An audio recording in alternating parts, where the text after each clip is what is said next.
പരിഹാരം എനിക്കായി കരുതിട്ടുണ്ട്. എന്തിനെന്ന് ചോദിക്കില്ല ഞാൻ, എന്റെ നന്മയ്ക്കായെന്നറിയുന്നു ഞാൻ. എന്തിനെന്ന് ചോദിക്കില്ല ഞാൻ, എന്റെ നന്മയ്ക്കായെന്നറിയുന്നു ഞാൻ. தாழ்த்துகிறோம். தொடர்ந்து எங்க கூட பேசுங்கப்பா. மீட்பு நாமத்தில் பிதாவே, ஆமென். கைகளை உயர்த்தி ஹல்லேலூயா. அப்போஸ்தலர் நடபடிகள் 9வது அதிகாரம் அதனுடைய 16வது வசனம். அப்போஸ்தலர் 9:16. அவன் என்னுடைய நாமத்தின் நிமித்தம் எவ்வளவாய் பாடுபட வேண்டும் என்பது, அவன் என்னுடைய நாமத்தின் நிமித்தம் எவ்வளவாய் பாடுபட வேண்டும் என்பதை நான் அவனுக்கு காண்பிப்பேன் என்றார். இந்த உலகத்திலே சோதனை இல்லாத மனிதனே கிடையாது. 1 கொரிந்தியர் 10:13 பார்க்கும்போது மனுஷருக்கு நேரிடுகிற சோதனை என்று சொல்லப்பட்டிருக்கிறது. அப்ப மனுஷனாலே அவனுக்கு என்ன உண்டு? சோதனை உண்டு. இந்த உலகத்தில் பிறக்கிற ஒவ்வொருவருக்கும் சோதனை உண்டு. ஒரு குறிப்பிட்ட ஊரில் ஒரு குழந்தை பிறக்கும்போது அவங்க உறவினர்கள்லாம் சேர்ந்து என்ன பண்ணுவாங்களாம் தெரியுமா? அழுவாங்களாம்.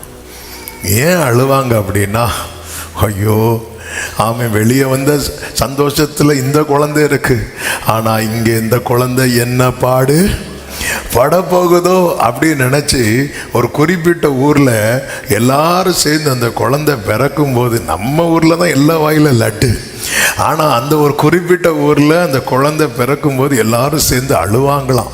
இந்த பிள்ளை என்ன பாடுபட போதோ, இந்த உலகத்தில் கஷ்டம், இந்த உலகத்திலேயாமா நீ வந்த, இது எவ்வளோ மோசமான உலகம் தெரியுமா, இது எவ்வளோ வேதனையான உலகம் தெரியுமா, இப்போ ஒன்றும் தெரியாது உனக்கு, போக போக தெரியும் அப்படி சொல்லி அழுவாங்களாம். இந்த பூமியில் மனுஷன் அப்படிங்கிற நிலையில் இருக்கிற எல்லாருக்குமே போராட்டம், சோதனை உண்டு.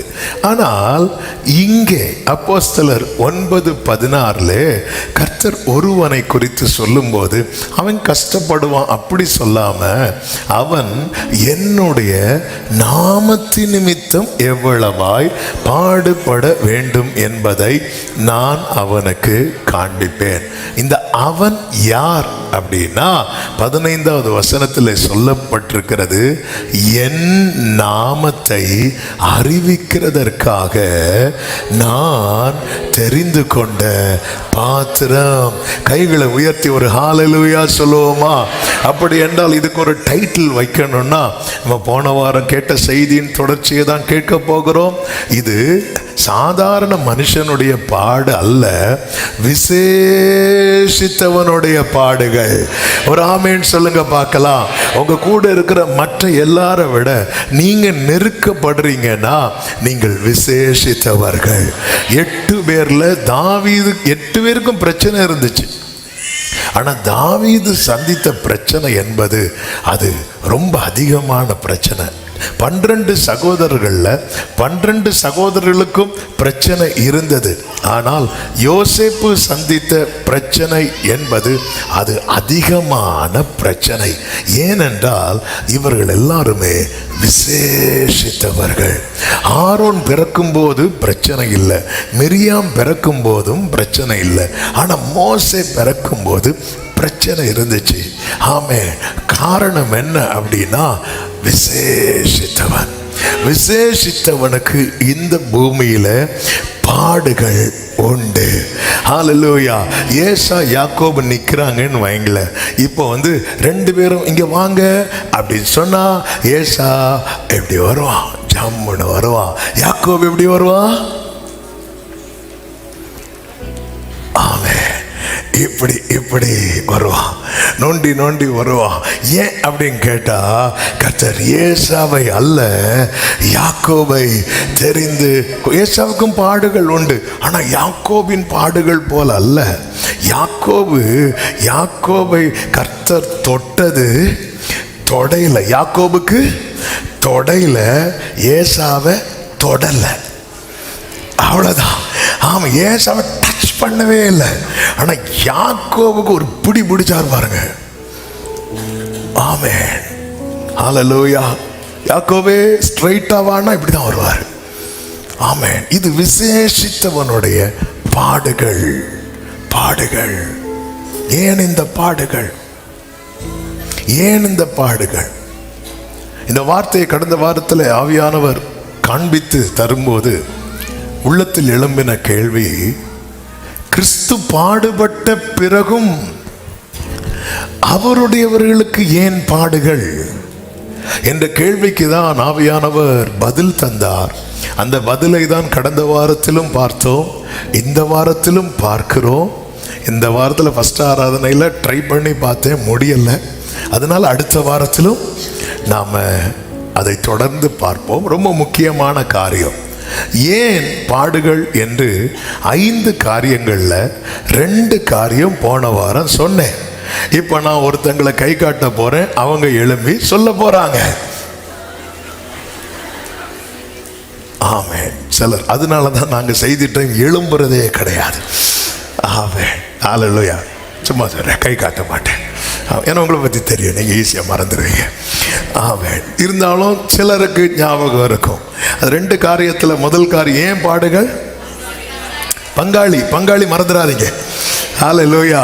கிறிஸ்துவுக்கு பங்காளிகளாக அவர் வெளிப்படும் போது, அவர் வரும் நாளினில் என்னை காராமாசைத்து பங்காளி அப்படிம்பார், அன்பாய் கூப்பிட்டு சேர்த்து கொள்வார். அவர் சமூகமதில் அங்கே அவருடனே ஆடி பாடியே பங்காளிகளாக. எனவேதான் இவர்கள் யார் என்று வெளிப்படுத்தின விசேஷம் 7வது அதிகாரம். கர்த்தருக்கு மகிமை உண்டாவதாக. அது 7வது அதிகாரத்தில் ஒரு திரள் கூட்டம் இருக்கும்போது, ஆமென், தூதன் யோவானை பார்த்து இவர்கள் யார் என்று கேட்டார். அப்பொழுது 13-14 வாசிங்களேன். அப்பொழுது மூப்பர்களில் ஒருவன் என்னை நோக்கி, வெள்ளை அங்கிகளை தரித்து, மூப்பர்களில் ஒருவன், அங்க 24 மூப்பர்கள் இருக்கிறார்கள். அதில் ஒருவன் யோவானை பார்த்து, இது யார் தெரியுமா, எங்கிருந்து வந்தாங்க அப்படின்னு கேட்கிறான். அதற்கு நான் கேட்கும்போது யோவான் சொல்றாரு, ஆண்டவனே அது உமக்கே தெரியும் என்றேன். அப்பொழுது அவன் என்ன சொன்னான் தெரியுமா? இவங்க யார் தெரியுமா? இவர்கள் மிகுந்த உபத்திரவங்களிலிருந்து வந்தவர்கள். இவர்கள் தங்கள் அங்கிகளை ஆட்டுக்குட்டியானவருடைய இரத்தத்தினாலே தோய்த்து விழித்தவர்கள். அடுத்த வார்த்தை ஆனபடியால். எல்லாரும் சொல்லுங்க பார்க்கலாம். ஆனபடியால். சத்தம் ஒரு ஹல்லேலூயா சொல்லுங்க. இவர்கள் தேவனுடைய சிங்காசனத்துக்கு முன்பாக இருந்து இரவும் பகலும் அவருடைய ஆலயத்திலே அவரை, அப்போ ஆலயத்தில், அப்போ பரிசுத்த ஸ்தலத்தில், அந்த பரலோகத்தில் நிறைய இடம் இருக்கு. அதாவது பெரிய பெரிய கான்சர்ட்லாம் நடத்தும் போது பார்த்தீங்கன்னா விவிஐபி பாஸ் கொடுப்பாங்க. அவங்களுக்கு எங்க பிளேஸ் தெரியுமா? ஃப்ரண்டில் இருப்பாங்க. ஆமாம், அது பெரிய பெரிய பதவியில் இருக்கிறவங்க வருவாங்க, அல்லது நிறைய பணம் கொடுத்து டிக்கெட் வாங்குறவங்க வருவாங்க. பெரிய பெரிய ஷோ, பெரிய பெரிய கான்சர்ட்லாம் நடத்தும் போது இந்த மாதிரி பண்ணுவாங்க. பரிதாபம் என்னென்னா, அது கிறிஸ்டியன் இதுக்குள்ளேயும் கொண்டு வந்துட்டாங்க. அது என்னன்னு தெரில, அது விட அது நம்ம டாபிக் கிடையாது. ஆமாம், இப்படிப்பட்ட பெரிய பெரிய கான்சர்ட், பெரிய பெரிய ஷோலாம் நடக்கும்போது அப்படி நிறைய பாஸ் வச்சுருப்பாங்க. அதில் விவிஐபி பாஸ் வச்சுருப்பாங்க. அவங்களுக்கு வந்து ஃப்ரெண்டில், அவங்களுக்கு எந்த டிஸ்டர்பன்ஸும் இல்லாமல் ஃப்ரெண்டில் உட்காரணும். நம்ம ஊரில் சர்க்கஸ் போடும்போதும் 3-4 ஒட்டி வச்சுருப்பாங்க.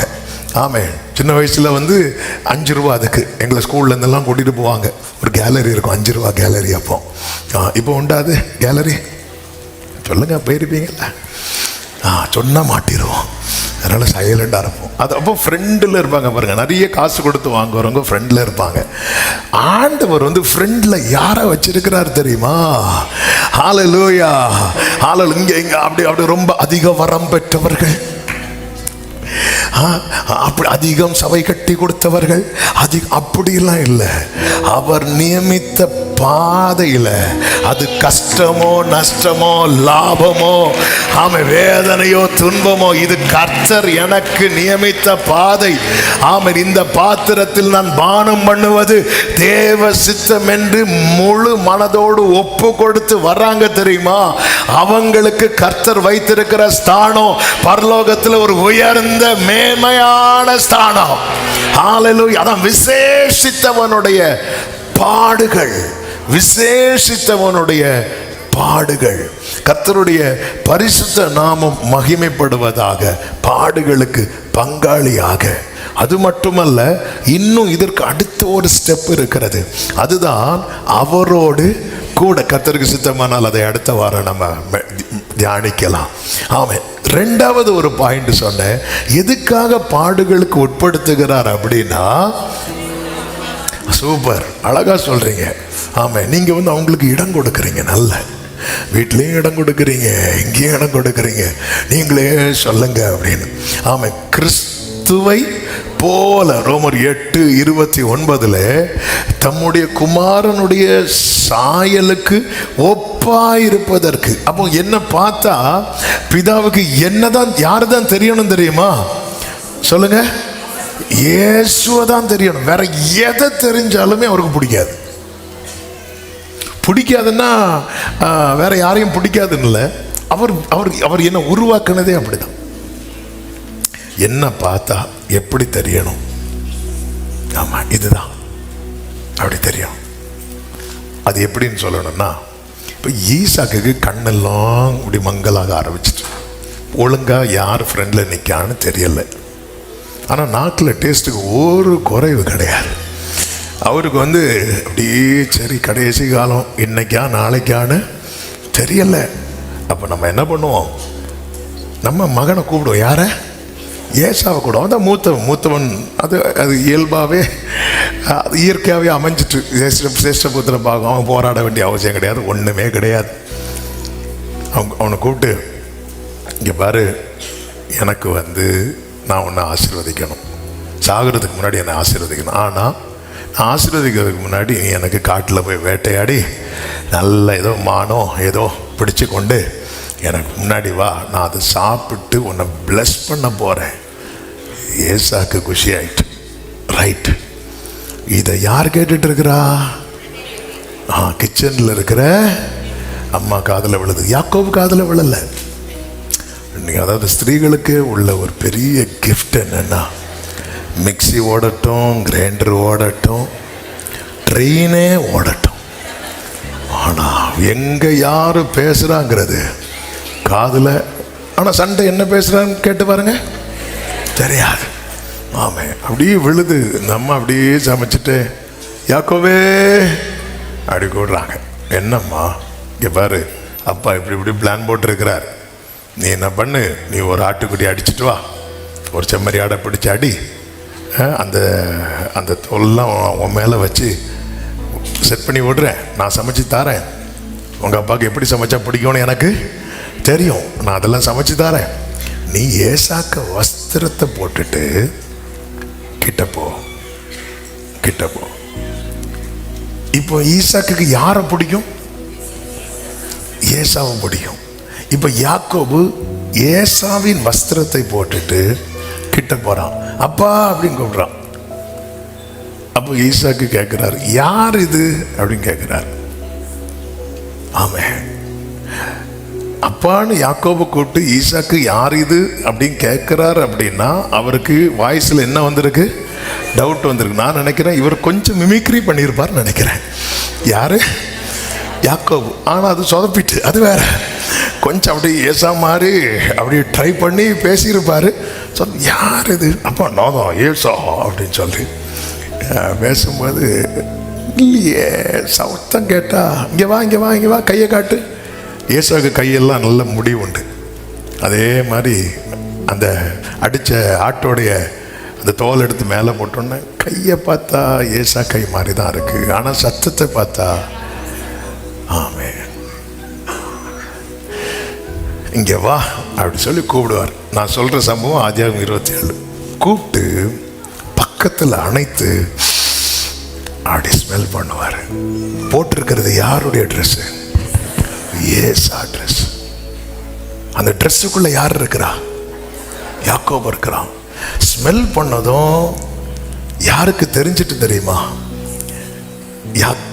ஈசாக்குக்கு தெரிஞ்சிட்டு இது யாருடைய ஸ்மெல்லு? அதன் அர்த்தம் என்ன? எப்போ ஏசா வந்தாலும் யாக்கோபு ஹக் பண்ணுவார். சாரி, ஈசாக்கு ஹக் பண்ணுவார். இது யாருக்கு மிஸ் ஆச்சு தெரியுமா? யாக்கோபுக்கு மிஸ் ஆச்சு. ஜீசஸ் வந்து பிதாவுக்கு ரொம்ப ஃபேவரட். அவங்க ஒன்னாதான் இருப்பாங்க, ஒன்னாதான் இருப்பாங்க. இப்போ ஸ்மெல், ஏசா ஸ்மெல் வந்ததும் பிளஸ் பண்ணிட்டார். அவ்வளவுதான் ஸ்மெல். கிறிஸ்துவின் வாசனை மட்டும் நம்ம கிட்ட வெளிப்பட்டுட்டுன்னு வைங்களேன், அதுக்கு மேல எந்த தகுதியும் கிடையாது. அதுக்கு மேல ஒரு தகுதியும் கிடையாது. நல்ல கைய தட்டி, நான் அதாக்கும், நான் இதாக்கும், அதெல்லாம் தூக்கி போடு. இவன் சொல்ற, நான் ஏசா வார்த்தையை வச்சு ஏன் வாங்க முடியல? கையில என்ன இருக்கு? தோசையா? தோசை. நம்ம ஊரில் சொல்லணும்னா காணிக்க. இல்ல, கையில் என்ன இருக்கு? காணிக்க வச்சு வாங்க முடியல. நம்ம எல்லாம் நிறைய அப்படி நினைச்சிட்டு இருக்கிறோம். சர்ச்சில் வந்து அப்படி இப்படி எல்லாம் பேசி வாங்கிடலான்னு, அதை இதை கொடுத்து வாங்கிடலான்னு வாங்க முடியல.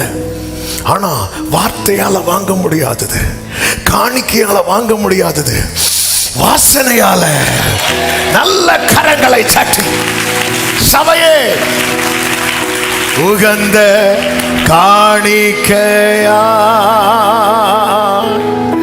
ஒப்பு கொடுத்தேனையா, சுகந்த வாசனையா.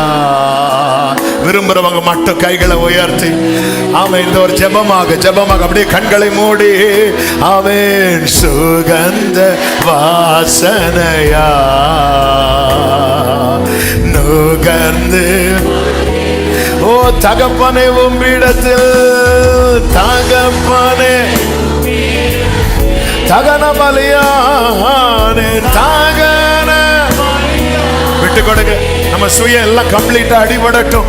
நம்ம கிட்ட நல்லா இருக்குதோ, கிறிஸ்துவை அறிகிற அறிவின் வாசனை வெளிப்படுவதற்கு தடையா என்னெல்லாம் இருக்குதோ அது எல்லாமே அடிபடட்டும். அக்கினி அக்கினி அக்கினி அக்கினி. ஓ ராகபா ராமா சத ராமா காரா. ஜீசஸ் ஜீசஸ் அக்கினி. ஆமென். அதனாலதான் கலாத்தியர் 3 சொல்லப்பட்டிருக்கிறது, நீங்கள் கிறிஸ்துவை தரித்துக் கொள்ளுங்கள். முதல்ல கிறிஸ்துவை தரித்துக் கொள்ளணும், கிறிஸ்துவை தரித்துக் கொள்ளணும்.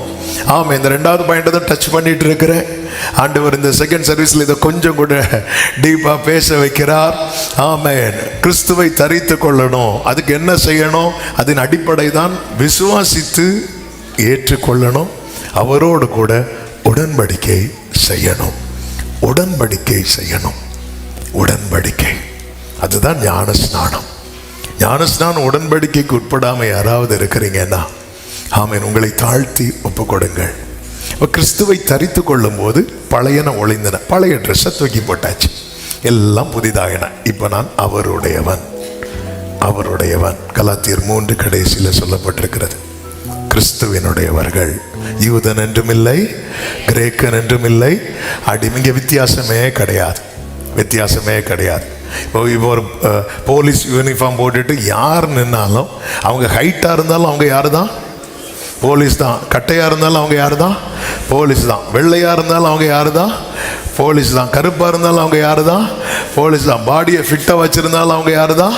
போலீஸ் தான். விருந்து போட்டிருந்தாலும் அவங்க யாரு தான்? ஏன்னா என்ன தரித்திருக்கிறாங்க? அந்த யூனிஃபார்ம் தரித்திருக்கிறாங்க. ஆமே, நம் கிறிஸ்துவை தரித்திருக்கிறோம். அதனாலதான் பல வேதத்தில் சொல்லப்பட்டிருக்கிறது, பழைய பழைய மனுஷனை களைந்து போடுங்க. ஆனா சிலருக்கு என்ன தெரியுமா, புது ட்ரெஸ் வாங்குவாங்க, ஒரு நாள் யூஸ் பண்ணுவாங்க, அதுக்கப்புறம் ஃபுல்லா பழைய ட்ரெஸ் தான். பழைய ட்ரெஸ். இப்படி ஒரு நாள் மட்டும் கிறிஸ்தவர்களா இருக்கிறவங்க உண்டு. ஒரு நாள் கம்யூனியன் எடுக்கிற நாள். அன்னைக்கெல்லாம் அப்படி கம்யூனியன் முடிச்சுட்டு வெளியே போகும்போது பார்த்தா இந்த யாக்கோபு கண்ட சொப்பனம் போல இருக்கும். தேவதூதர்கள் ஏறுகிறதும் இறங்குகிறதுமா இருக்கும். 2 நாள் தள்ளி பார்த்தா யாக்கோபு திரும்பி பார்க்கும்போது ஏசா 400 பேரோட அதே தூதர்கள் தான். இப்போ எப்படி வருவாங்கன்னு தெரியாது. அதான் அந்த ஒரு நாள், அது ஒரு நாள் புது வஸ்திரம். ரட்சிக்கப்பட்ட ஆரம்பத்தில், ஞானஸ்நானம் எடுத்த ஆரம்பத்தில் அப்படி இருப்பாங்க. வேற எதையுமே பார்க்கவே மாட்டாங்க. அப்படியே காது பொத்திட்டே வருவாங்க. வேற எந்த சத்தமும் நம்ம கேட்டவே கூடாது. ஆமே, பழையன ஒளிந்தன. எதற்கு அவர்? அப்போ கிறிஸ்துவை தரித்து கொண்டாச்சு. தரித்து கொண்ட எல்லாரும் கிறிஸ்துவின் சாயலை வெளிப்படுத்துறாங்களா அப்படின்னு கேட்டா இல்லை. தரித்து கொண்ட பிறகு அடுத்து என்ன செய்யணும்? யோவான் 15:4 இயேசு சொல்லுவார், என்னில் நிலைத்திருங்கள். நிலைத்திருங்கள். நிலைத்திருங்கள் சொல்லும் போது என்ன சொல்றாருன்னா, நீ கொடி, நான் யாரு? செடி. ஆமென், ஆமென். எது வேரூண்டி நிற்கும் தெரியுமா? செடி. செடியா கொடியா? செடி. இந்த கொடி என்ன செய்யணும்? படர்ந்து இருக்கணும். இப்போ இந்த செடியும் கொடியும் கட் பண்ணிட்டா எது சாகும் தெரியுமா? கொடி சாகும். எது சாகாது தெரியுமா? செடி சாகாது.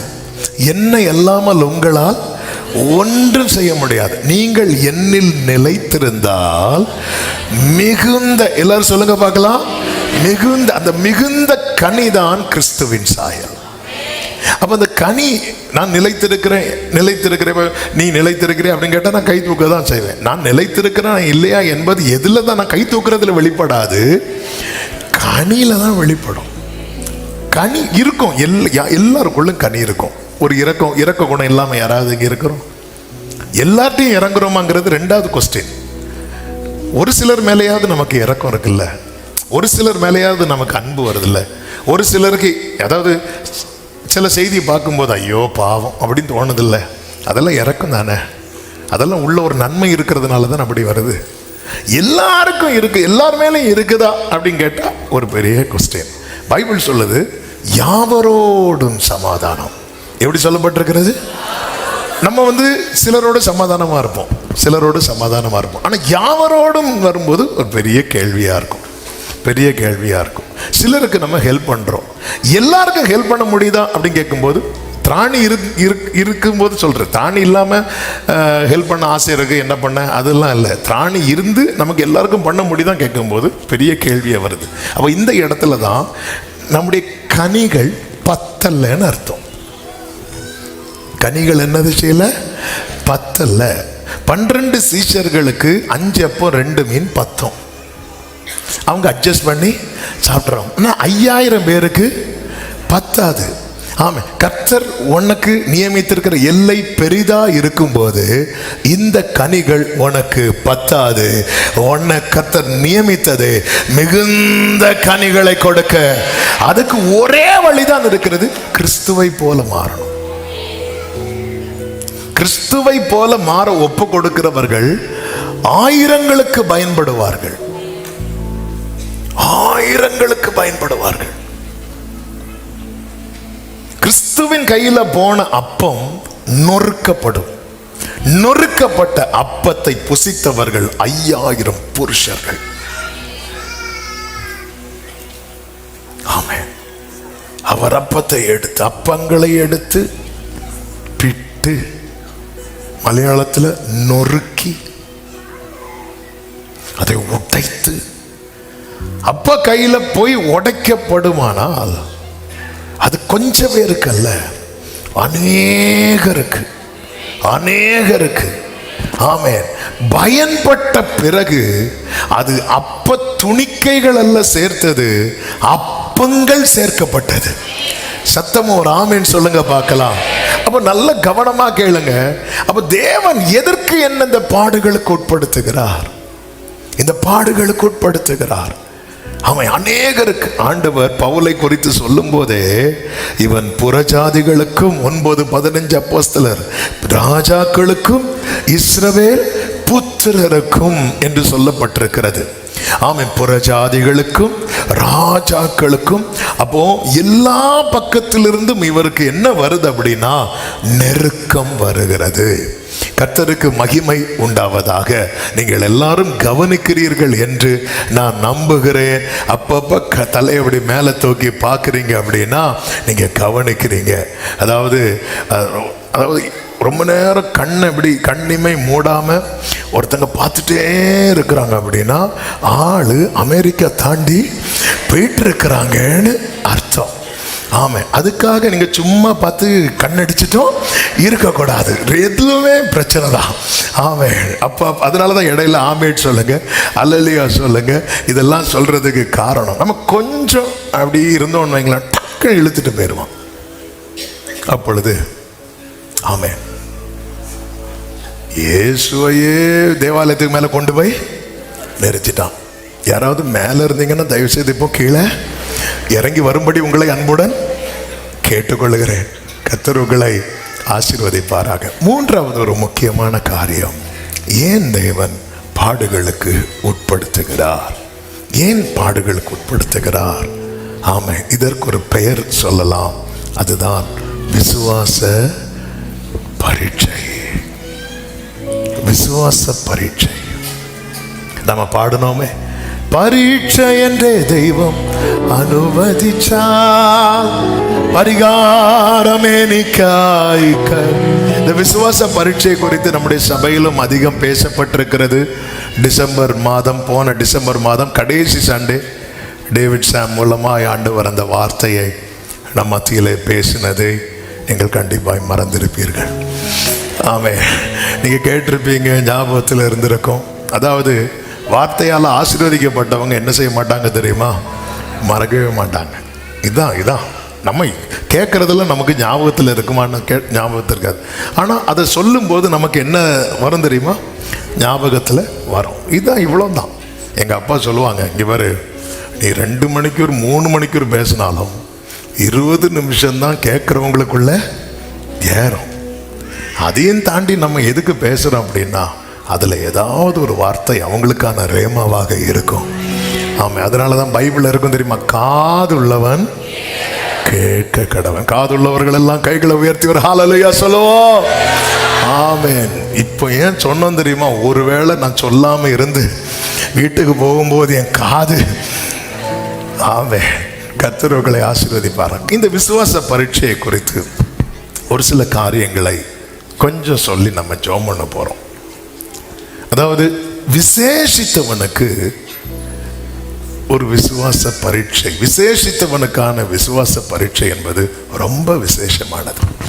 இந்த 12th எக்ஸாம், 12th படிக்கிற பிள்ளைங்க எல்லாரும் அட்டன் பண்ணாங்க.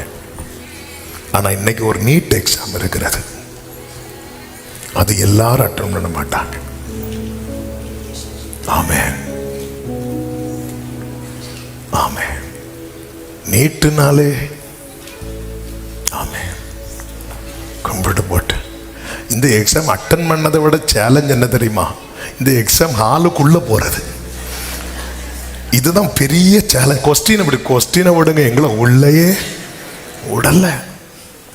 ஆமென். அவன் எங்கெல்லாம் செக் பண்ணி இங்கே எல்லாரையும் அப்படி செக் பண்ணி இப்படி செக் பண்ணி விட்டா அங்கே ஈஸியாக அடிச்சுட்டு போகிறான். பார்த்தா மொத்தத்தில் கேன்சல். ஆமென். படித்த பிள்ளைங்க, படித்து நல்லா எழுதின பிள்ளைங்களுக்கு வருத்தம், படிக்காமல் எழுதின பிள்ளைங்களுக்கு நீர் தரும் இந்த வாய்ப்பினை சரியாக பயன்படுத்த. எனக்கு ஒரு தம்பி வந்து முழங்கல் போட்டு, அண்ணே அண்ணே கர்த்தர் எனக்கு வாய்ப்பு தந்திருக்கிறாருண்ணே, நான் போறேனே, என்னை வாழ்த்தி அனுப்புங்கண்ணே அப்படி சொல்லிட்டு ஜெபம் பண்ணிட்டு போடாப்ல.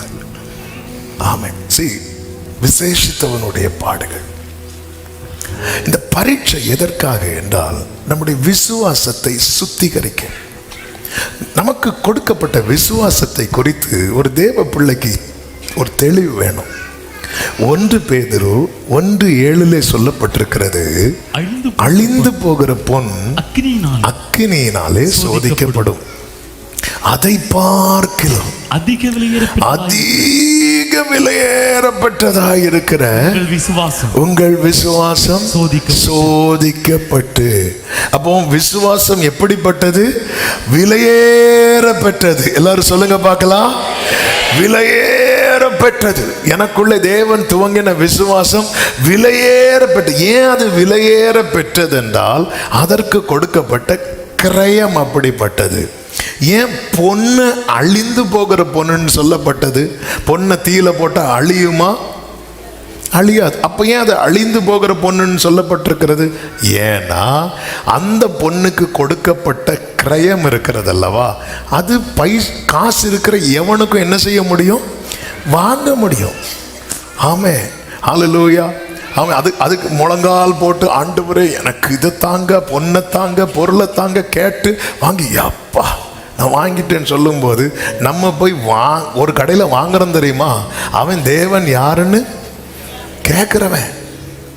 ஒருத்தன் காசு இருக்குன்னா அவன்கிட்ட பொண்ணை வாங்க முடியும். ஆனால் எந்த பணத்தாலையும் வாங்க முடியாதது, எந்த மனிதனாலையும் உருவாக்க முடியாதது, உன்னதத்திலிருந்து ஒருவர் இறங்கி வந்து தம்முடைய ஜீவனை கிரயமாக தந்து எனக்குள்ளே தேவன் வைத்திருக்கிற விசுவாசம் விலையேற பெற்றது என்று சொல்லுகிறவர்கள் வலது கரத்தை உயர்த்தி ஆமென் சொல்லுவோமா? விலையேறப்பட்ட விசுவாசம். 2 பேதுரு 1:1 இந்த விசுவாசத்தை குறித்து சொல்லப்பட்டிருக்கிறது. அருமையான விசுவாசம், precious faith, priceless faith, precious faith. இது அருமையான விசுவாசம். யூதா 1:20 சொல்லப்பட்டிருக்கிறது, மகா பரிசுத்தமான விசுவாசம், மோஸ்ட் ஹோலி ஃபெய்த். ஏன் இப்படி விசுவாசத்தை சொல்லப்பட்டிருக்கிறது என்றால் இது எல்லாருக்குள்ளும் இல்லை. இந்த விசுவாசத்தை கர்த்தர் சுத்திகரிக்கிறார். இந்த விசுவாசம் சுத்திகரிக்கப்படும் போது நம்முடைய எதிர்பார்ப்பு எதை நோக்கி போகும் தெரியுமா? பரத்தை நோக்கி போகும். ஒரு ஆமென் சொல்லுங்க பார்க்கலாம்.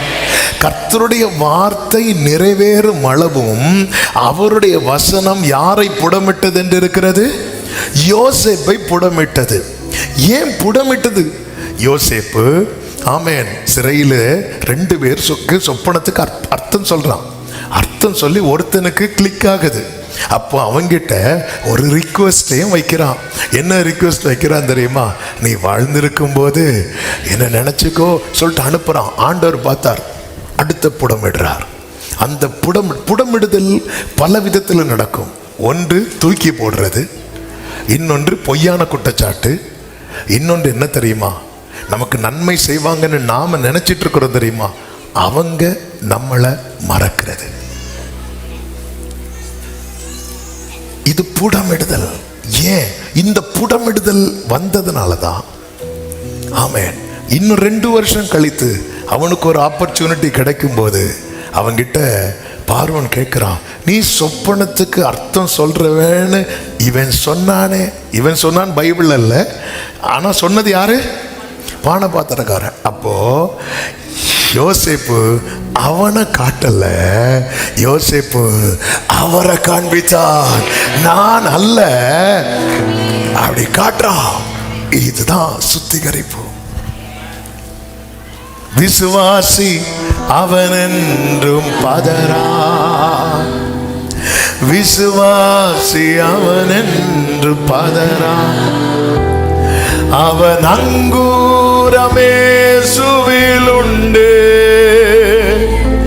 ஆபத்தை கண்டென்று மஞ்சா, அசையாத விசுவாசம் கொள்வார், இசையோடு இயேசுவை புகழ்வார். விசுவாசத்தினுடைய சரியான அர்த்தமே நம்பப்படுகிறவைகளின் உறுதி. எபிரேயர் 11:1 காணப்படாதவைகளின் நிச்சயம். நம்ம நம்புகிறோம், தேவன் உண்டென்று நம்புகிறோம். எத்தனை பேர் நம்புறீங்க? வேண்டாம், எல்லாரும் நம்புறோம். இல்லைன்னா எதுக்கு இங்க வந்து உட்கார்ந்துருக்க போறோம்? தேவன் உண்டு நம்புறோம். இயேசு ஆமென் நமக்காக ஒரு வாசஸ்தலத்தை ஆயத்தம் பண்றத நம்புறோம். நமக்கு பரலோகம் உண்டு, நரகம் உண்டு நம்புகிறோம். இதெல்லாம் நம்புகிறோம். இதெல்லாம் உறுதியாக நம்புகிறோம். இதெல்லாம் அசைவே கிடையாது. என் வாழ்க்கையில் நடக்கிற சில காரியங்களை குறித்து தான் எனக்கு டவுட் இருக்குமே தவிர இயேசு மேலே எனக்கு என்ன கிடையாது, டவுட்டு கிடையாது. அவர் என்னை காப்பாற்றுவார். ஒருவேளை சாத்ராக் மேஷாக் ஆபேத்நேகோ என்ன சொல்லுவாங்க? அவர் எங்களை விடுவிக்க வல்லவர். ஒருவேளை அதுல தான் எங்களுக்கு ஒருவேளை நம்பிக்கை டவுட் ஆகுமே தவிர, நான் ஒருத்தர் ஆராதிக்கிறேன் தெரியுமா, அவர் மேல எனக்கு சந்தேகமே கிடையாது. ஆண்டவர் ஒருவர் உண்டு என்பது எனக்கு இதை நான் நம்புறேன். ஆனா காணப்பட நான் என்ன செய்யலை, இன்னும் காணல. ஆமே, நீ வீட்டில் வச்சிருக்கிறீங்க தெரியுமா, அது கிடையாது. ஆமே, அவர் இப்ப வேற படம் நடிச்சிட்டு இருக்கிறார். நான் சொன்னது புரிஞ்சா? அவர் இப்பொழுது அதுல எப்படி நடிக்காருன்னு ஒருவேளை யூதாசா கூட நடிக்கலாம். ஏன்னா கேரக்டர் தான் முக்கியம். அவர் வேற படம் நடிச்சிட்டு இருக்கிறார். நான் அவரை பார்க்கல, நான் அவரை பார்க்கவில்லை. ஆனா எனக்கு தெரியும், எனக்கு தெரியும். ஹல்லேலூயா, ஆமென். ஆண்டவரை நினைக்கும் போதே உள்ளம் குளிருது. அவர் வாயின் முத்தங்களால் என்னை முத்தமிடுபவரே, வாயின் முத்தங்களால் திராட்சை ரசத்திலும் இன்பமான நேசம் என் மேலுடையவரே. அப்படியே கைகளை உயர்த்தி, என்னவரே என் ஆத்ம நேசரே, நீர் என் மணவாளனே, என்னவரே.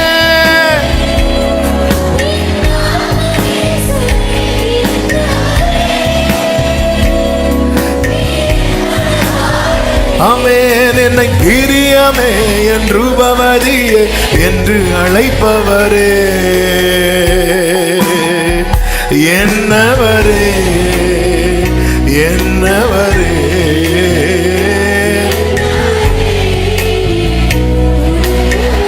இது என்னாச்சு? அநேகர் பக்க வழியாய் நுழைந்து விசுவாசத்தை இம்மைக்குரியவைகளுக்காக மட்டும் திருப்பி விட்டார்கள்.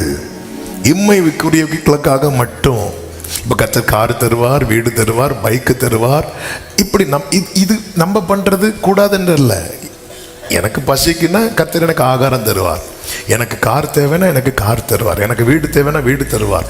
இது ஆனா நம்பிக்கையை இதோட அடைத்து போட்டுக்கிறார்கள். அவ்வளவுதான். ஆண்டவர் மேல உனக்கு நம்பிக்கை, எனக்கு கர்த்தர் வெற்றியை தருவார், எனக்கு அதோட முடிஞ்சு. அதுக்கு அடுத்த லெவலுக்கு போக முடியல. ஏன்? கரைப்பட்டு விட்டது, அடைபட்டு விட்டது. அதனால கர்த்தர் என்ன தெரியுமா செய்கிறார்? புடமிடுகிறார், புடமிடுகிறார், புடமிடுகிறார். அந்த புடமிடுதனுடைய ரிசல்ட் என்ன தெரியுமா? உண்மையிலேயே யோசேப்பு எகிப்துல பார்வோனுக்கு அடுத்த ஸ்தானத்துல மரிக்கிறான். பார்வோனுக்கு அடுத்த ஸ்தானத்துல ஒருத்தன் மரிக்கிறான் அப்படின்னா அவனுக்கு எவ்வளவு பெரிய பிரமிடு கட்டப்பட்டிருக்கும் தெரியுமா? ஆனா அவனுடைய ரிக்வெஸ்ட் என்ன தெரியுமா? இங்க இருந்து நீங்க கானானுக்கு ஒரு நாள் போவீங்க, அன்னைக்கு என் எலும்பையும் எடுத்துட்டு போனோம். அவன் ஃபோக்கஸ் நித்தியத்துக்கு மேல இருக்கிறது. என் நித்தியத்துக்கு மேல என்னுடைய ஃபோக்கஸ் இல்லை அப்படின்னால என் விசுவாசம் கரைப்பட்டு விட்டது என்று அர்த்தம். அதனாலதான் அங்க மென்ஷன் பண்ணப்பட்டிருக்கிறது. யூதா 1:20 உங்கள் மகா பரிசுத்தமான விசுவாசம். ஓ, நமக்குள்ளதான் இருக்குது. Most Holi faith, precious faith, priceless faith. விலையேறப்பட்ட விலை, அதுக்கு ஒரு விலையே கொடுக்க முடியாது. அப்படிப்பட்ட விசுவாசம், அருமையான விசுவாசம், மகா பரிசுத்தமான விசுவாசம். இது அருமையாகவும் விலையேற பெற்றதாகவும் மகா பரிசுத்தமானதாகவும் என்னில் தொடர கர்த்தர் என்னை பாடுகளுக்கு உட்படுத்துகிறார். கைகளை உயர்த்தி ஒரு ஹல்லேலூயா சொல்லுவோம். அப்படி என்றால் ஒரு காரியம் நிச்சயம், யாக்கோபே, இஸ்ரவேலே, ஒன்றை புரிந்து கொள், கர்த்தர் உனக்கு செய்கிறது தீமை அல்ல, கர்த்தர் உனக்கு செய்கிறது நன்மையே. நம்புற தேவ பிள்ளைங்க மட்டும் நல்ல கைகளை தட்டி, என் தேவன் ஒருபோதும் எனக்கு தீங்கு செய்ய மாட்டார். ஆமென், ஹல்லேலூயா. இந்த விசுவாச பரீட்சை பவுல் வாழ்க்கையில பல விதங்கள் வந்து, விசுவாச பரீட்சையில அநேக காரியங்கள் வெளிப்படும், அநேக நன்மைகள் அடைவார்கள், அநேக நிலைகளிலே அவர்கள் உருவாக்கப்படுகிறதை பார்க்க முடியும். விசுவாசம் ஆமென் பொறுமையை உண்டாக்கும் என்று யாக்கோபு 1:3 சொல்லப்பட்டிருக்கிறது. எனவே அதை நீ என்ன பண்ணணும்? இந்த விசுவாசத்தின் பரீட்சையானது பொறுமையை உண்டாக்குகிறது. ஆமென். இந்த பரீட்சையில பவுல் வாழ்க்கையில வெளிப்பட்ட அந்த பொறுமையின் கிரியைகள், பொறுமை என்பது அமைதியா இருக்கிறது மட்டும் இல்ல. ஆன்சர் தெரியாதவன் எப்படிதான் இருப்பான்? அமைதியா தான் இருப்பான். பேச தெரியாதவன் எப்படிதான் இருப்பான்? அமைதியா தான் இருப்பான். வாயில புண்ணு இருக்கிறவன் எப்படிதான் இருப்பான்? அமைதியா தான் இருப்பான். ஆமென். அமைதியா இருக்கிறது மட்டுமல்ல பொறுமை என்பது. இந்த அப்போஸ்தலர் 27-28 அதிகாரத்துல பவுலிடத்துல வெளிப்பட்ட அந்த பொறுமையின், விசுவாச பரீட்சையினால் உண்டான பொறுமையின் கிரியைகள் 5 காரியங்களை பார்க்க முடியும். ஏற்கனவே 5-3க்குள்ள இன்னொரு 5. ஆமென். சில பார்க்குறாங்க, இதுவே எங்களுக்கு பரீட்சையா இருக்கு, இதுவே பெரிய போராட்டமா இருக்கிறது. அதுல புரிவதற்காக, எளிதில் நமக்குள்ளே ஏறுவதற்காக நீங்க வீட்டில் போய் அப்போஸ்தலர் 27-28 நல்லா படிக்கணும். இன்னைக்கு எல்லா வசனங்களும் வாசிக்க நமக்கு நேரம் இல்லை. இப்பதான் நான் செய்திக்குள்ளேயே போகிறேன். சில பார்க்குறாங்க, நீங்க போங்க நாங்க போறோம், நீங்க உள்ள போங்க நாங்க வெளியே போறோம். கர்த்தர் நல்லவர். ஆமென். பவுல் 276 பேரோடு கூட பயணிக்கிறான். கப்பல்ல வந்த ஒரு பெரிய பரீட்சை என்ன அப்படின்னா, ஒரு பெரிய புயல் வீசுகிறது, பெரிய புயல். இந்த புயல்ல பிழைப்போம் என்கிற நம்பிக்கை கூட எல்லாருக்குமே இல்லாமல் போகிறது. ஆண்டவருக்கு மகிமை உண்டாவதாக. இப்பொழுது உண்மையிலேயே இது எல்லாருக்கான சோதனையா இருந்தாலும், மற்றவர்களுக்கு இது சோதனை என்றால் பவுலுக்கு இது பரீட்சை. சொல்லுங்க பார்க்கலாம். மற்றவர்களுக்கு இது சோதனைன்னா, ஆமா, நீங்க ஒரு கம்பெனியில இருக்கிறீங்க, நீங்க மட்டும் ரட்சிக்கப்பட்டிருக்கிறீங்க, வேற யாரும் ரட்சிக்கப்படலை. ஓகே, அந்த கம்பெனிக்கு ஒரு பெரிய கம்பெனியை க்ளோஸ் பண்ற ரேஞ்சுக்கு ஒரு போராட்டம் வருதுன்னு வைங்களேன். வராது. ஒரு எக்ஸாம்பிள், சிலர் பார்க்கலாம், நான் இப்போதான் கம்பெனியில் ஜாயின் பண்ணேன். சில கிருபை பெற்றவங்க இருக்கிறாங்க பாருங்க, நேரம் ஒரு கம்பெனியில் போய் ஜாயின் பண்ணுவாங்க, கொஞ்ச நாள் அந்த கம்பெனியை க்ளோஸ் பண்ணிட்டு அடுத்த கம்பெனிக்கு போவாங்க. சில டைம் நம்ம நினைக்கலாம், இப்போதான் நான் ஜாயின், இப்போ வருதுன்னு வைங்களேன், அது அந்த கம்பெனிக்கு வந்த சோதனை. ஆனா நீங்க தேவ பிள்ளையா இருக்கிறதுனால அது உங்களுக்கான சோதனை அல்ல, உங்களுக்கான பரீட்சை.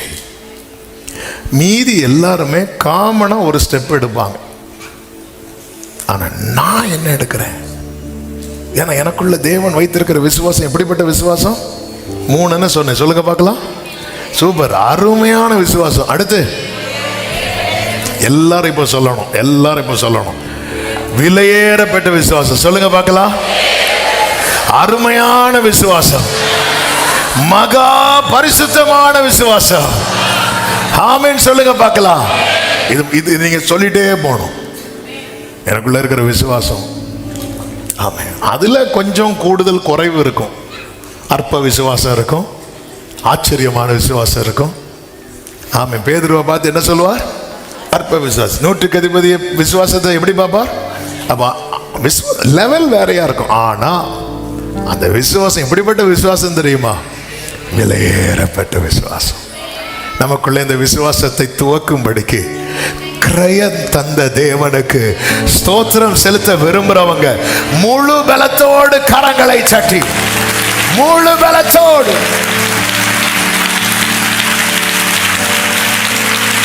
ஆமென். எவ்வளவு நல்லவர் இயேசு, நல்லவர். ஆமென். இந்த பரீட்சை வந்து நமக்கானது, விசேஷித்தவனுக்கானது.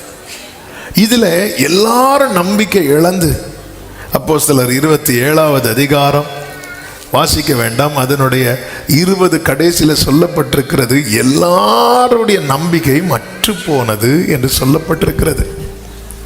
இந்த இடத்துல தான் கர்த்தருக்கு மகிமை உண்டாவதாக. அந்த விசுவாசத்தின் பரீட்சையானது எதை உண்டாக்குகிறது தெரியுமா? பொறுமையை உண்டாக்குகிறது. யாருக்குள்ள தெரியுமா? விசுவாசம் யாருக்குள்ள இருக்கிறதோ அவர்களுக்குள்ளே. அந்த 276 பேர்ல யாருக்குள்ள விசுவாசம் இருக்குது?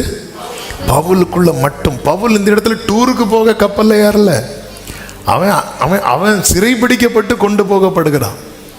அந்த கூட்டத்தில் யாருமே, பவுல் இதுக்கு முன்னாடி நிறைய பிரச்சனைகளை சந்தித்தார். ஆனால் எல்லா பிரச்சனைகளையும் அவர் மட்டும் அடி வாங்க மாட்டார், கூட ஒருத்தனையும் கூட்டிட்டு போய் அடி வாங்கி கொடுப்பார். ஆமாம், அப்படியும் கிருபை பெற்றவங்க இருக்கிறாங்க. நான் மட்டும் வாங்கக்கூடாது அப்படி பார்க்குறாரு. ஆண்டவர் வந்து ட்ரீமில் பேசுகிறார். இவர் பித்தினியாவுக்கு போக முயற்சிக்கும் போது ஆண்டவர் சொல்கிறார், நீ மக்கதோனியாவுக்கு போ. ஒருவேளை அங்கே அடி ஜாஸ்தியாக இருக்குமோ? எதுக்கும் ஷீலா, நீயும் என் கூட. ஷீலானா ஷீலா கிடையாது. ஏன்னா ஒருத்தர் கேட்டார், ஷீலானா அவங்க ஒய்ஃபானு. இல்லை, ஷீலான்னு இன்னொருத்தர், பவுல மாதிரி இன்னொரு சீஷன். வா, எதுக்கு நம்ம போகலாம். ஃபஸ்ட்டு மார்க்கோ கூப்பிட்டாரு. மார்க்கு உஷாரா, நான் வரலப்பான்ட்டாரு. வா ஓடிடு. இப்போ அங்கே போய் அடி, எங்கே போனாலும் கூட 2 பேரை கூட்டிட்டு போய், ஃபஸ்ட்டு பர்னபாவை கூட்டிட்டு போய் அடி வாங்கி கொடுத்தாரு. அடி வாங்கி கொடுத்தாருன்னா அப்படி அல்ல. ஆமாம். ஆனால் இந்த இடத்துல அவர் கம்பெனிக்கு யாருமே கிடையாது. தனியா 14 நாள் இவங்க யாருமே சாப்பிடவே இல்லை. பவுல் அப்படியே உட்கார்ந்திருக்கிறான்.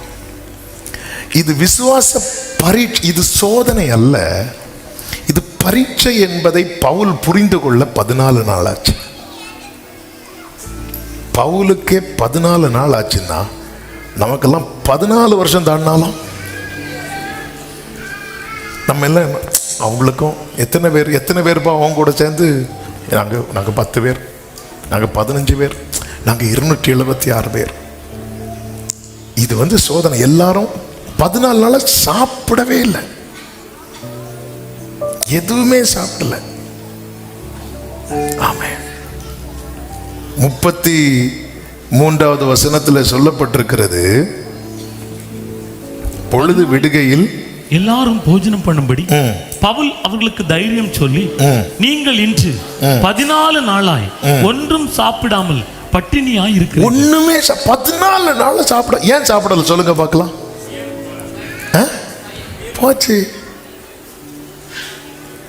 அதாவது சாப்பிட்டு உயிரோடு இருந்து தண்ணியில மூழ்கி சாவதை விட சாப்பிடாம அப்படி பசியிலே மயங்கி விழுந்து செத்தா சாவுறது நமக்கு தெரியாது.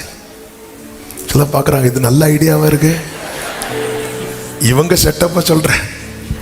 அப்படி மயங்கி பசியில என்ன, எப்படி 14 நாள் சாப்பிடாம இருந்திருப்பான்? 14 நாள் சாப்பிடாதவங்களையும் உயிரோட வைத்தது அவருடைய தயம். ஏன்னா கர்த்தர் அங்க சொல்லுவார், ஆமென், 24வது வசனத்துல, இதோ உன்னோட கூட யாத்திரை பண்ணுகிற யாவரையும் தேவன் உனக்கு தயவு பண்ணினார். கைகளை உயர்த்தி ஒரு ஆமென் சொல்லுங்க. இப்ப 14 நாளா சாப்பிடவே இல்லை. அவன் பவுலுக்கு வந்து 14 நாள் ஆச்சு. இது வந்து பரீட்சை. மற்ற 275 பேருக்கு இது என்னது? சோதனை. விசேஷித்தவனுக்கு இது என்னது? பரீட்சை.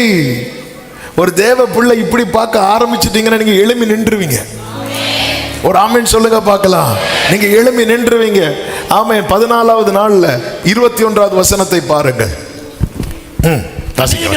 அநேக நாள் அவர்கள் போஜனம் பண்ணாமல் இருந்தபோது பவுல் அவர்கள் நடுவிலே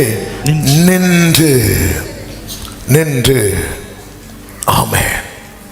நீங்க இது பரீட்சையை பார்க்க ஆரம்பிச்சிட்டீங்கன்னு வைங்களேன், எந்த இடத்துல முடங்கி கிடக்குறீங்களோ அந்த இடத்துல எழும்பி நின்றுவீங்க. எந்த இடத்துல தளர்ந்து கிடக்குறீங்களோ அந்த இடத்துல எழும்பி நின்றுவீங்க. இன்னைக்கு நிக்க முடியாம தளர்ந்து இருக்கிற அன்பு உள்ளமே, இன்னைக்கு கர்த்தர் உன்னோடு பேசுகிற தீர்க்க தரிசன வார்த்தை, இது உனக்கான சோதனை அல்ல, இது மற்றவர்களுக்கு சோதனை, ஆனால் இது உனக்கான பரீட்சை. காரணம், நீ சாதாரணமானவன் அல்ல, நீ விசேஷித்தவன். இது எனக்கான ரேமா என்று நம்புகிறவர்கள் மட்டும் நல்ல கரங்களை தட்டி ஆமென் என்று சொல்லி. ஆமென். ஃபர்ஸ்ட் சர்வீஸ்ல இப்படி போகல இந்த லைன், ஆனா செகண்ட் சர்வீஸ்ல ஆண்டவர் இப்படி கொண்டு போகிறார் என்றால் நான் உறுதியாக நம்புகிறேன், ஏதோ ஒரு உள்ளத்துக்கு கர்த்தர் தீர்க்க தரிசனமாய் இந்த வார்த்தையை பேசிக் கொண்டிருக்கிறார். இது பரீட்சை. பரீட்சை என்றே தெய்வம் அனுமதிச்சார், பரிகாரம் ஏனிக்காய்.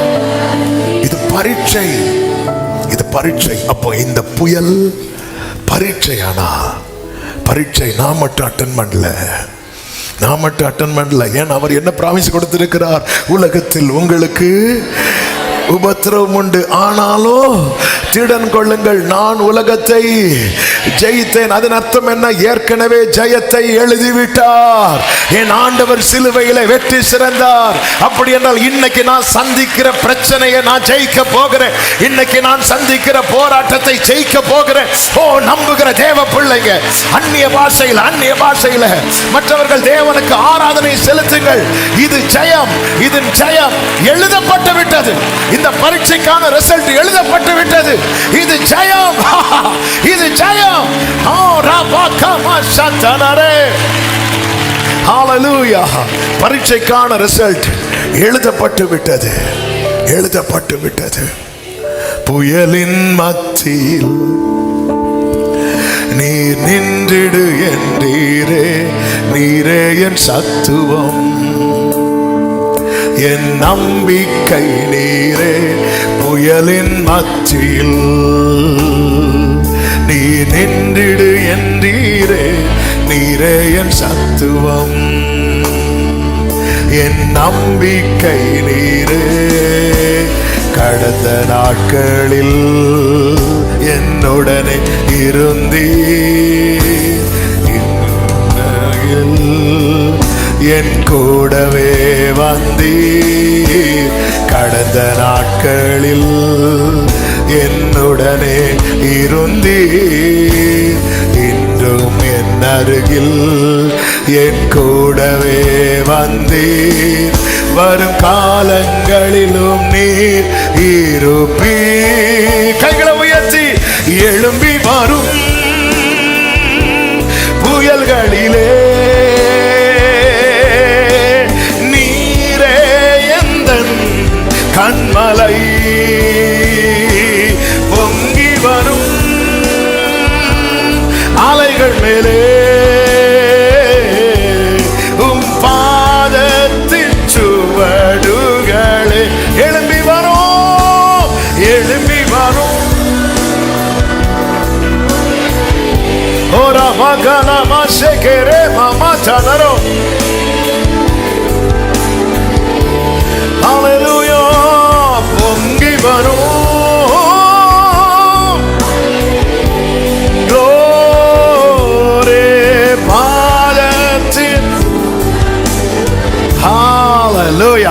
பரீட்சைன்னு தெரிஞ்சிட்டல, இனி அந்த பொறுமையின் கிரியை வெளிப்பட ஆரம்பிக்கிறது. பவுல் என்ன செய்தான் தெரியுமா?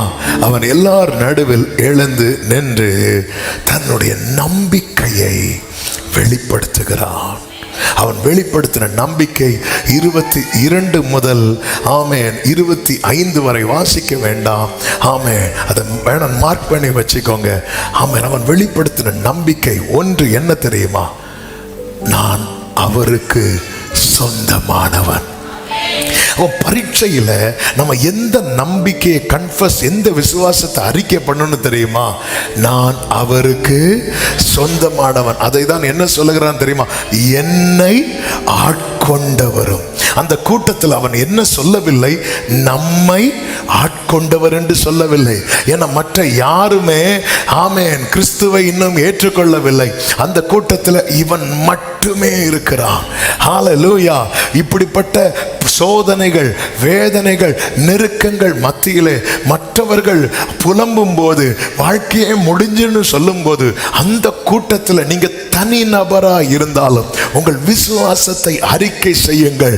சொல்லுங்கள், நான் அவருக்கு சொந்தம்.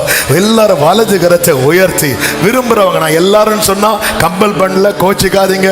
விரும்புற தேவ பிள்ளைங்க கைகளை உயர்த்தி சத்தமா, நான் அவருக்கு சொந்தமானவன், நான் அவருக்கு சொந்தமானவள், சத்தமா ஆமென் சொல்லுங்க பார்க்கலாம். அப்போ இப்படிப்பட்ட பரீட்சையில ஆமென் நாம இதை கன்ஃபஸ் பண்ணணும். நான் உம்முடையவன், நான் உம்முடையவன்.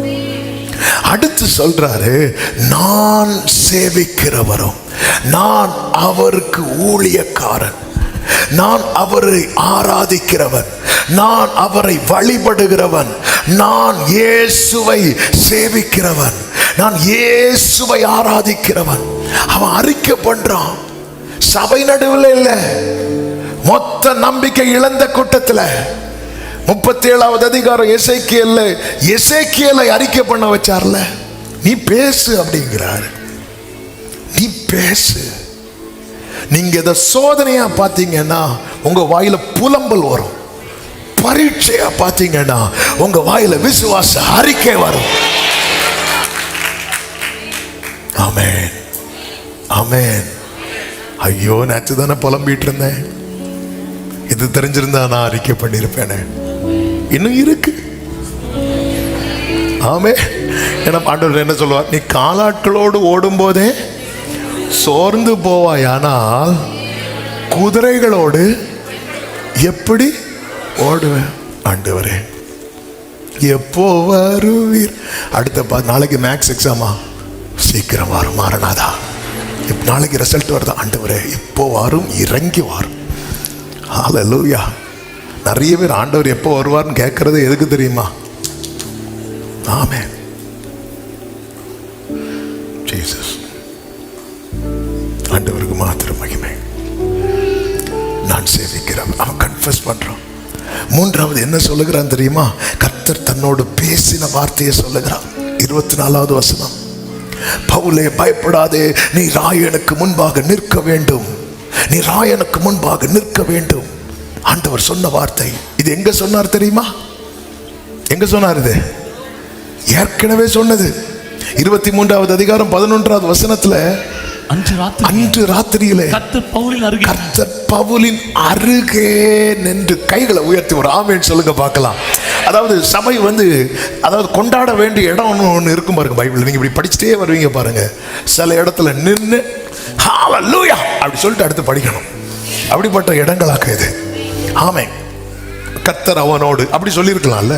இப்படித்தானே பைபிள்ல நிறைய இடத்துல இருக்கு. ஆனா சில பர்டிகுலர் இடம் வரும்போது கர்த்தர் அவன் அருகே நின்று திடங்கொள் அப்படிம்பார். நீங்க பைபிள்ல படிச்சீங்கன்னா, பயப்படாதே, கலங்காதே, திடன்கொள், தைரியமாயிரு, பலப்படு, இப்படி எல்லாம் பேசுறாருனாலே அவர் எங்க இருந்து பேசுறார் தெரியுமா? பக்கத்துல நின்று, அருகில் நின்று. ஏன் அருகில் நிற்கிறார்னா, முந்தின வசனத்துல பாத்தீங்கன்னா ஒரு மிகுந்த கலக்கம் உண்டானதும் எல்லாரும் பவுலை என்ன செய்து போட்டுருவாங்க? பீறி போட்டுருவாங்கன்னு பயந்து அவனை கோட்டைக்குள்ள கொண்டு போறாங்க. ஆமே, அவனை பீறி போட்டுருவாங்க. அப்படிப்பட்ட நிலையில தான் இருக்கிறாங்க. 13வது வசனம் நீங்க படிச்சு 12வது வசனம் படிச்சீங்கன்னா தெரியும். 40க்கும் மேற்பட்டவங்க பவுலை கொலை செய்யாம நாங்க சாப்பிட கூட மாட்டோம்னு ஃபாஸ்டிங் இருக்கிறாங்க. அதுக்கு முந்தின இரவுலே கர்த்தர் அவன் பக்கத்துல நின்று, பயப்படாத, பயப்படாத, நாளைக்கு உனக்கு மரணம் என்று சத்துரு எழுதி வச்சிருக்கிறானா, இன்னைக்கு கர்த்தர் உனக்கு தருகிற வார்த்தை, நீ திடன்கொள், நீ சாட்சி கொடுக்கணும், நீ சாட்சி கொடுக்கணும். நீ என்னை குறித்து எருசலேமிலே சாட்சி கொடுத்தது போல ரோமாவிலும் எத்தனை பேர் இந்த வார்த்தையை கர்த்தர் என்னோடு பேசுகிறார். விசுவாசிக்கிற தேவ பிள்ளைங்க அப்படியே ஒரு நிமிஷம் நல்ல கர்த்தரை மகிமைப்படுத்துங்க. நான் சாகாமல் பிழைத்திருந்து கர்த்தருடைய செய்கைகளை விவரிப்பேன். எழும்பி வரும் புயல்களிலே ஹல்லேலூயா, நீரே எந்தன் கண்மலை, பொங்கி வரும் சத்தமாய் சத்தமாய் அலைகள் மேலே உம் பாதத்தின் சுவடுகளே. கைகளை உயர்த்தி எழும்பி வரும், எழும்பி வரும். ஓரி மாமா கரமாசரே, நீரே எந்தன் கண்மலை, பொங்கி வரும். ஓராலா மாசேக்கரே. ஹalleluya, ஆமென். நடக்கும் நடக்கும். அன்னைக்கு சொன்னார், அன்னைக்கு இந்த வார்த்தையை கொடுக்கும் போது அவன் இருந்த சூழ்நிலை என்ன? அடுத்த நாளே அவனுக்கு மரணத்தை எழுதி வச்சாங்க. அதை தாண்டி இப்பொழுது ஒரு புயலை பார்க்கிறான். ஆமென். இது பரீட்சை. ஆமென் ஆமென். இந்த நேரத்தில் அவர் அமைதியா இருக்கு. பரீட்சைன்னு இவருக்கு எப்ப விளங்குச்சு தெரியுமா? ஆமென். 27வது அதிகாரம் அதனுடைய 3வது வசனம். ஏனென்றால் என்னை ஆட்கொண்டவர் நான் சேவிக்கிறோமான தேவனுடைய தூதனானவன் இந்த ராத்திரியிலே என்னிடத்தில் வந்து நின்று, லைட் அடி தலையை தட்டி, பவுலே மறந்துட்டியா உனக்கு சொன்னது? நீ ராயனுக்கு முன்னாடி நிக்கணும். ஓட்ட முடியல, நீ நிக்கணும், நீ நிக்கணும், நீ நிக்கணும். ஆமை, உன் சாட்சி சத்தம் இனியும் கேட்கப்படும். உன் சாட்சியின் சத்தம். Come on church, வார்த்தையை கொண்டாட விரும்புகிற தேவ பிள்ளைங்க, எழும்பி வரும் புயல்களிலே நீரே. Come on, come on, come on church. யாரும் சும்மா இருக்க கூடாது. தேவ பிரசன்னம் நிறைந்திருக்கிறது. கர்த்தருடைய வஸ்திர தொங்கல் இந்த ஆலயத்தை மூடி இருக்கிறது. விடுதலை நடக்கிறது, சுகம் நடக்கிறது, கட்டுகள் உடைகிறது, கட்டுகள் உடைகிறது, வியாதிகள் மறைகிறது. எழும்பி வரும், எழும்பி வரும். ஓரலமா கரமா சேரே, நீரே. ஹalleluya, ஆமென். பொங்கி வரும் அலைகள் மேலே பாதத்தின் சுவடு. அவ்வளவுதான். பவுலுக்கு தெரிஞ்சிட்டு, ஆமென், அங்க நான் பீருண்டு போக வேண்டியது. பீருண்டு போக வேண்டியது என்ன? அங்க நான் பிளந்து போடப்பட வேண்டியது. ஆனா அதுக்கு முன்னாடி வார்த்தையை வச்சுட்டார். 40 அல்ல, 4000 அல்ல, யூரோ கிளித்தான் அல்ல, வார்த்தை நிறைவேறும் அளவு இந்த தீபம் அணையாது. வார்த்தை நிறைவேறும் அளவு உன் தீபம் அணைய விடமாட்டார். அவர் நியாயத்திற்கு ஜெயம் கிடைக்க பண்ணும் வரைக்கும் நிறைந்த நாணலை முறிக்காதவர், மங்கி எறிகிற திரியை.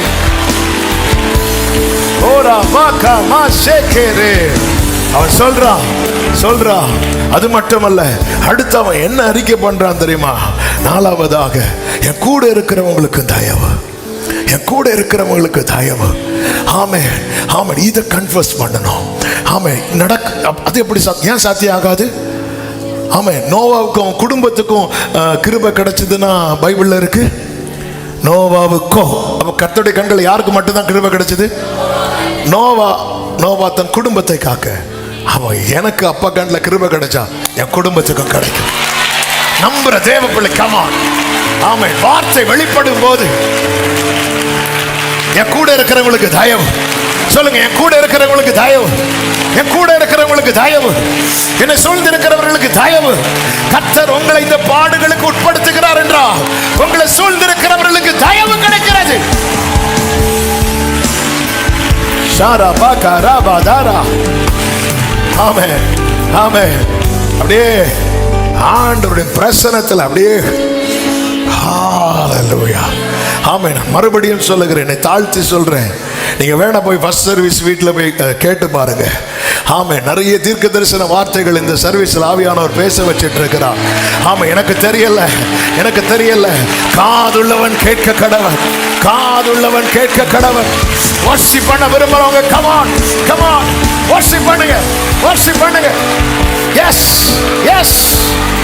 Worship him.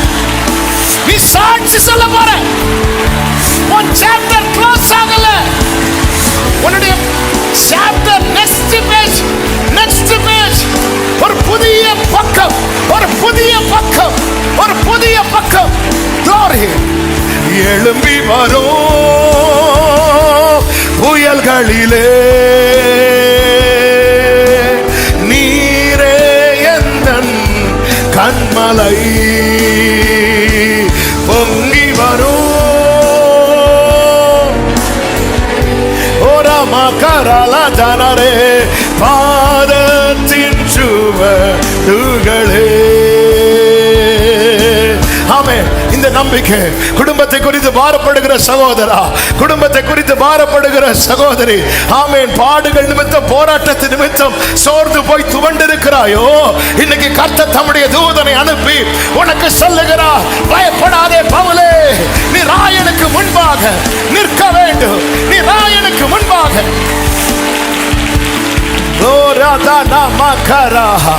ஆமென். சொல்லுங்க பார்க்கலாம்.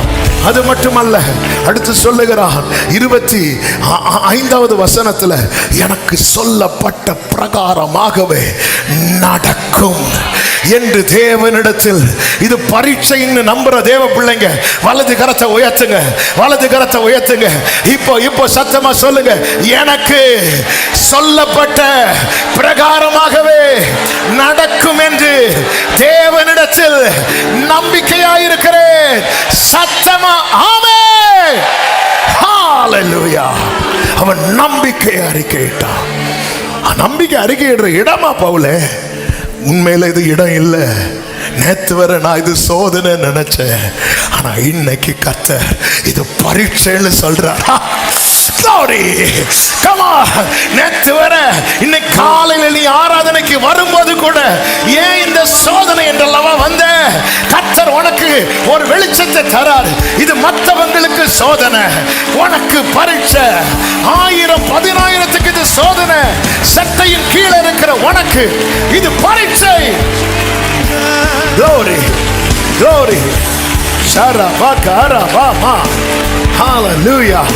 Hallelujah. Thank you Holy Spirit. ஆமென். நேரம் முடிஞ்சிட்டு ஒரு 5 மினிட்ஸ்ல வேகமா சொல்லி முடிக்கிறேன். ஆமென். இந்த பொறுமையின் கிரியை அடுத்து எப்படி வெளிப்படுது தெரியுமா? பொறுமை என்பது அமைதியா இருப்பது மட்டுமல்ல. ஆமென்.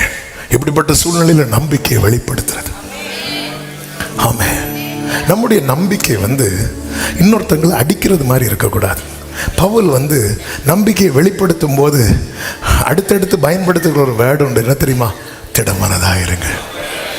ஆமென். ஏன்னா ஆண்டவர் அப்படித்தானங்க நம்மளை நம்ப பண்ணினார். ஆண்டவர் நம்மளை எப்படி நம்ப பண்ணினா? திடமனதாயிரு. ஆனால் பல நேரத்தில் நாம் இந்த விஷயத்தில் கோட்டை விட்டுருவோம். ஆமாம், அவங்கள தட்டி எழுப்புறதை விட்டுட்டு ஆண்டவரை நம்ப அப்படி சொல்லிட்டு போயிடும். ஆமென். ஆண்டவர் இந்த வெளிச்சத்தை இன்னைக்கு இப்போ காட்டி கொண்டு இருக்கும்போது எனக்கு ரொம்ப யோசிக்கிறேன். ஏன் நம்முடைய வார்த்தைகள் மற்றவர்களை ஏன் விசுவாசத்துக்குள்ள கொண்டு வர முடியலன்னா, நம்ம இந்த ஃபர்ஸ்ட் பார்ட்டை கட் பண்ணிடுவோம். செகண்ட் பார்ட் ஆண்டவர் உனக்கு இப்படி சொல்றாரு பார்த்துக்கோ, அது சொல்றதுக்கு முன்னாடி திடமனதாரு, பயப்படாதன்னு சொல்லும்போது அவன் மெதுவாக கேட்கறதுக்கு வரும். நம்ம இதில் நான் நிறைய கோட்டை விட்டுருக்கிறேன், அதனால சொல்றேன், நம்ம இதில் கோட்டை விட்டுருவோம். எப்படி? ஏன்னா ஆண்டவர் ஜீசஸ். ஓகே, உட்காந்துருங்க. நீங்கள் எழும்பக்கூடாதுன்னு தான் சவுண்டு. அப்படி உட்காந்துருங்க. ஹல்லேலூயா. எழும்பி வரும் புயல். அதாவது நம்ம சொல்லும்போது, நீங்கள் உங்கள் மனைவிட்ட சொல்லும்போது, உங்கள் புருஷன்ட்ட பிள்ளைங்கள்ட்ட ஃபஸ்ட்டு அவங்க திடமானதாயிரு. நம்ம இங்கே தான் கோட்டை விடுவோம். கோட்டை விட்டு நீ ஜாப் பண்ணு, நீ அப்படி பண்ணு, இப்படி பண்ணு, இப்படிலாம் சொல்லிட்டு வந்துடும். அதுக்கு ஒரு பார்த்தா ஆமென். ஆண்டவர் உணர்த்தினது கற்றுத்தந்தது உங்கள்கிட்ட சொல்லிட்டு இருக்கிறேன். பவுல் எழும்பி நின்று, அது இதான் அந்த பொறுமையின் கிரியை. நம்ம கிரியை இருக்கும், என்ன இருக்காது தெரியுமா? பொறுமை இருக்காது. ஆண்டவர் உன்னை நேசிக்கிறார், அம்மா இது என் அன்பு, ஆண்டவர் உன்னை நேசிக்கிறார். பொறுமை இருக்கும், கிரியை இருக்கு. பொறுமை இருக்காது, கிரியை இருக்கும். ஒரு 5 நிமிஷம் கூட எடுத்துக்கலாமா? நீங்க கிளாக்க பார்க்கல, எனக்கு தெரியும். ஆமென், ஆமென். ஏன்னா அந்த வேர்டு ஃப்ளோ ஆயிட்டு இருக்கு, அதனால எனக்கு ஸ்டாப் பண்ணு. இப்போ ரெண்டாவது, இந்த பவுல் அந்த இடத்துல நிராகரிக்கப்படுகிறான். இந்த பவுல் ஆல்ரெடி 10வது வசனத்தை சொல்லுவார், வேண்டாம், ஏன்னா ஆண்டவர் அவனுக்கு காண்பித்து கொடுக்கிறார், இப்படி ஒரு பிரச்சனை வரப்போகிறது. அப்போ சொல்லும்போது அந்த இடத்துல அவன் வாய்ஸ் எடுபடலை. ஏன்னா அவன் அந்த இடத்துல இப்போ யாரா இல்லை தெரியுமா? ஏற்கனவே ஒரு போஸ்ட்ல இருந்தால் பாருங்க, அந்த போஸ்ட்ல இல்லை. ஆமாம், அதாவது ஒரு மனுஷன் நம்மளை எவ்வளோ வேல்யூ பண்ணுறானோ அந்த அளவுக்கு நம்முடைய வார்த்தைகளை எடுத்துக்கொள்வான். இந்த இடத்துல அவன் வார்த்தைகள் எடுத்துக்கொள்ளப்படவில்லை. ஆண்டவர் அதை அனுமதிக்கிறார். ஏன் அனுமதிக்கிறார் தெரியுமா? இந்த புயலுக்குள்ள யார் போனோம்? பவுல் போனோம். சில நேரத்தில் தேவன் அனுமதிக்கிறது அப்படிதான், நமக்கு காட்டுவார். ஆமாம், ஆனாலும் தேவன் இதுக்குள்ள அப்போ நிராகரிச்சுட்டாங்க. இப்போ இந்த இடத்துல இங்கே இருக்கிற யாருமே சாக மாட்டாங்க அப்படிங்கிற வெளிச்சம் யாருக்கு பவுலுக்கு ஆமாம். நான் யோசித்து, நானாக இருந்திருந்தேன்னா நான் சொல்லி கேட்கல, இல்லை கொஞ்ச நாள் கூட சாப்பிடாமலே இரு, நான் சாப்பிடுவேன். அதான் பவுல் சொல்லுவார், அவர் சாப்பிட்டார், நம்மளால் சாப்பிட்டார். இடையில போய் இப்போ வாரேன் சொல்லிட்டு வெளியே போயிட்டு பிரைஸ் தி லார்ட், ஆமென், இவர் சாப்பிட்டார். ஆனால் நிராகரிக்கப்பட்ட பிறகும் நான் நின்னா இவங்களுக்கு நன்மைன்னு தெரிஞ்சதும் அந்த இடத்துல போய் நிற்கிறான். மோசே நிற்கல. மோசே போய் நின்னா ஜனங்களுக்கு நன்மை உண்டாகும் தெரிஞ்ச பிறகும் மோசே சொல்றாரு, வேற யாரையாவது அனுப்புங்க. ஏன் இந்த பாடுகளுக்கு உட்படுத்துறாரு தெரியுமா? ஆமென். அந்த தவறு நம்ம கிட்ட ரிப்பீட் ஆகக்கூடாது. நமக்கு நிறைய இடத்துல நமக்கு தெரியும் நம்ம நின்னா இவங்களுக்கு நன்மைன்னு, ஆனால் அந்த இடத்துல நம்ம நிராகரிக்கப்பட்ட ஒரே காரணத்தினால நிற்காம ஒதுங்கி நின்று வேடிக்கை பார்த்துட்டு இருக்கிறோம். இது கிறிஸ்தவனுக்கு அழகு கிடையாது. அதாவது சில இடத்துல நம்ம நின்னாதான் பிரச்சனை, அந்த இடத்துல போய் சொல்லலை, இந்த இடத்துல நான் நிற்கலாம், நான் நின்னா இவங்களுக்கு நன்மை. பவுல் எழும்பி நிற்கிறான். இதான் விசுவாச பொறுமையின் கிரியைங்க. இதான் கிறிஸ்து. தன்னை பிடிக்க வந்தவன் காதை பேதுரு வெட்டின போது எடுத்து ஒட்டினார் பாருங்க. இது அவருக்கு செய்ய முடியும். என்ன பிடிக்க வந்தில்ல, உனக்கு இது வேணும், அப்படி இருக்கல, இதை செய்யறான். அவன் நன்மையா நிற்கிறான். ஏன்னா அவன் இதை எப்படி பார்க்கறான் தெரியுமா? இது விசுவாச பரீட்சை. மற்றவங்க இதை எப்படி பார்த்தாங்க? சோதனையா பார்க்கிறவங்க என்ன பண்ணாங்க? 42வது வசனத்துல எல்லாரையும் கொன்று போட போர் சேவகர் யோசனையா இருந்தார்கள் சொல்லப்பட்டிருக்கிறது. அதன் அர்த்தம் என்ன? சோதனையா பார்க்கிறவன் அடுத்தவனை காயப்படுத்துவான், பரீட்சையா பார்க்கிறவன் அடுத்தவனை திடப்படுத்துவான். நமக்கு ஒரு பிரச்சனையை நாம சந்திக்கிற பிரச்சனையை சோதனையா பார்த்தா வார்த்தைகளினால செயல்களினால மற்றவர்களை காயப்படுத்துவோம். பரீட்சையா பார்த்தா வார்த்தையினால செயல்களினால மற்றவர்களை திடப்படுத்துவோம். தேவன் நம்மை மற்றவர்களை தாக்க அழைக்கவில்லை, ஒருவர் அன்பினாலே தாங்க அழைத்திருக்கிறார். கைகளை உயர்த்தி ஒரு ஆமென் சொல்லுவோமா? ஆமென். அதாவது ஒவ்வொரு செய்திக்குள்ள வரும்போது தான் நம்ம இன்னும் கரையில தான் கடந்து நான் என்ன சொல்லிட்டு இருக்கிறேன். எங்க ஆழத்துல முத்து எடுத்து அங்க காதில் இங்க அப்படி நிறைய முத்து எடுத்துட்டீங்க. ஆமே. நான் நிராகரிக்கப்பட்ட இடத்துல நான் போய் நின்று அந்த இடத்துல நன்மை உண்டாகும் தெரிஞ்சதும், ஆனா அந்த இடத்துல எனக்கு வாய்ஸ் இல்லை, நான் போய் நிற்பேனா? ஆண்டவர் ஊமை சொல்லும் போது நல்ல சமாரியனை தான் அங்கே கொண்டு வரார். சமாரியனுக்கு யூதனுக்கு ஆகாதே, ஆனால் சமாரியன் நினைச்சு அவனை காப்பாற்ற முடியும். அப்படின்னதும் அவன் நான் சமாரியன், ஏன்னா அவனுக்கு பிடிக்காது, இதெல்லாம் அவர் யோசிக்காம அந்த மனதுருகி இதுக்கு தான் உட்படுத்துகிறார். இந்த சுபாவம் என்கிட்ட வரணும். பாடுகளுக்கு உட்படுத்தி மோசே ஆரம்பத்தில் நிராகரிச்சா, அதுக்கப்புறம் மோசைக்கு ஆண்டவர் அனுமதித்த பாடுகள் வழியில அவனை அந்த ரேஞ்சுக்கு போயிட்டு எங்க கொண்டு வந்து நிறுத்தினார் தெரியுமா? மோசையின் சுபாவம். இப்போ மோசைக்கு விரோதமாக எல்லாரும் கல்லை எறிகிறாங்க, கல் எடுக்கிறாங்க. மோசே வந்து ஆண்டவர் மோசைக்கிட்ட சொல்றார், மோசே இந்த ஜனங்களை நான் அழிச்சிடறேன், ஒன்றை பெரிய ஜாதியாக்குறேன். மோசே சொல்லுவார், ஆண்டவரே நீங்கள் அவங்கள அழிக்கிறதா இருப்பீங்கன்னா என் பேரை உங்கள் ஜீவ புஸ்தகத்திலேருந்து கிறுக்கி போடுங்க. பாடுகளுக்கு பின் வந்த மகிமை இது. ஒரு மோசையே இப்படி பரிந்து பேசுவான் என்றால் எனக்காக ஜீவனை தந்தவர்.